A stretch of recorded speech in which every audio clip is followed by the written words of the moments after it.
Sacred Gardener, may these words extend their tendrils and roots into our hearts, providing nourishment and growth for all who need it.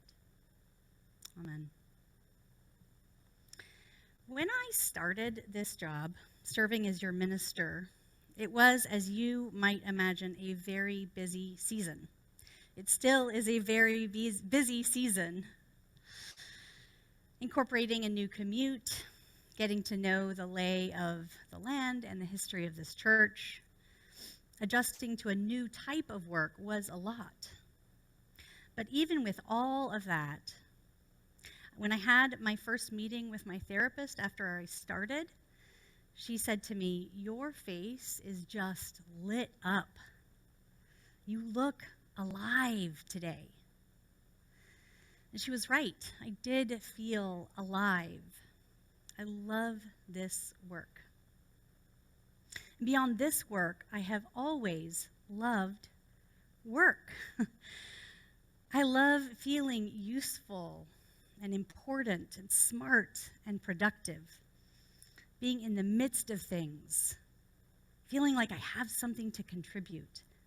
Some of the hardest seasons of my life have been when I have not felt that way, when I felt slow and muddy, non-productive, useless, fruitless. Times when I have felt as bare as the fig tree in this parable, devoid of the very thing that I am supposed to produce to be worthy. The list is long in our society of things that we are supposed to do to be worthy. Producing fruit, being productive is high up on that list. Being a worker that is efficient, fast, comes in early, stays late, is highly valued in our culture. Pushing aside family and personal needs is often just considered a part of the job. But it's not just at work that our worth is measured in this productivity framework. It's also measured through often how we contribute to our family, how we participate in our neighborhood, how we show up for work parties or committees or our kids. I'm so enmeshed in this belief myself that I never noticed how much of my self-worth I get for my productivity until one day it was gone. Depression will do that for you. The hardest thing for me about my depression when it visits is my lack of productivity. Not how awful or blank I feel inside, not how empty depression is, but how little I am able to accomplish. Isn't that something? The hardest part of being mentally ill is not the illness for me. It is the way that it undermines my productivity. If I'm not able to do, then what am I? This feeling of being worthless when I couldn't produce, it really alarmed me. It was dissonant with what I proclaimed, which is that we all have sacred worth, that all beings reflect the Imago Dei, that reflect who God is. I believe that we are all worthy just as we are, not as we do. But it turned out I mostly believed this with my head and about others, not with my heart and for myself. Disability activists, theologians, scholars have long pointed this dissonance out. We often proclaim that all are worthy, all are welcome, but sometimes in day-to-day community, that worth is mitigated by your participation or how you show up or contribute to the community. Those of us who can show up to work for work parties or committees might feel like we are a bigger part of the church than those who we rarely see helping out. Or perhaps we are still on the other side of a screen, 2 years into the pandemic, wondering if we still matter to the life of this church. Our society at large has no dissonance with this. We don't claim to value the fruitless tree.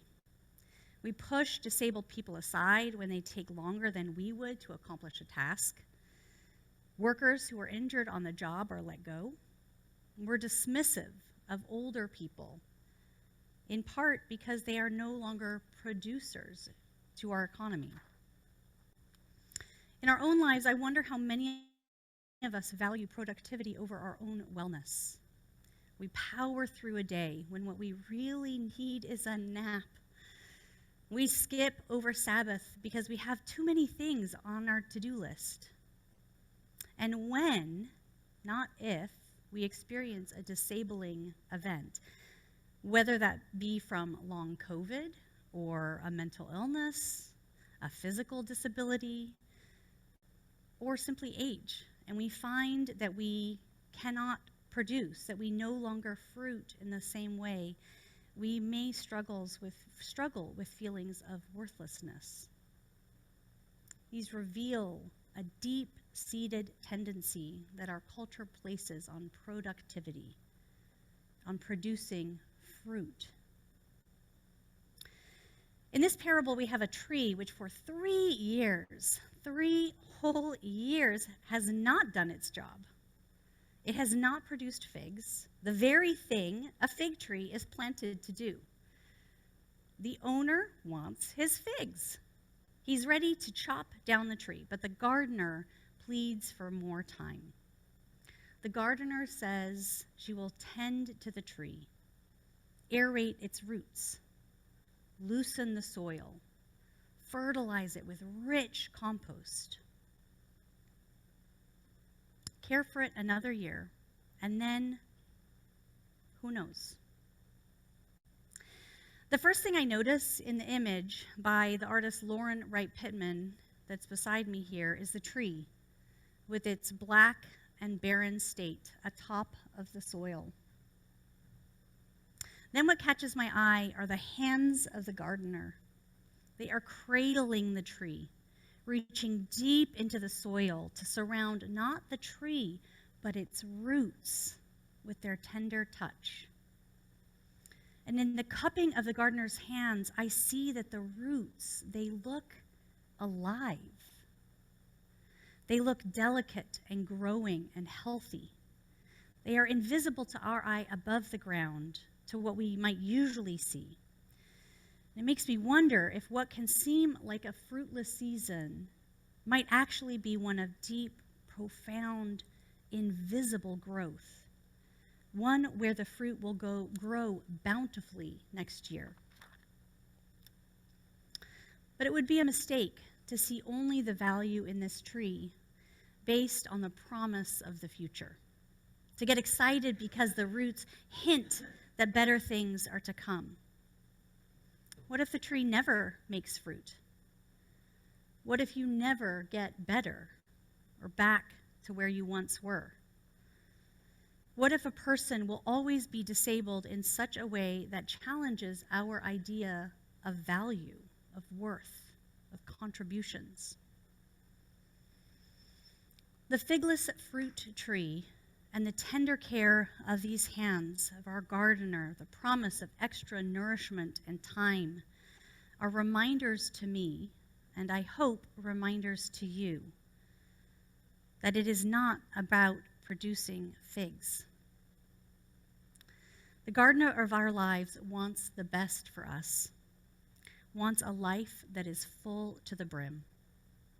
Sometimes that means a fallow season of a dry and barren, fruitless tree. Sometimes that means a season of receiving extra nurturing, of allowing things to percolate and grow in the secret dark. And sometimes it means being open to the spiritual exercise of adjusting our perception of value and understanding of what fruit looks like.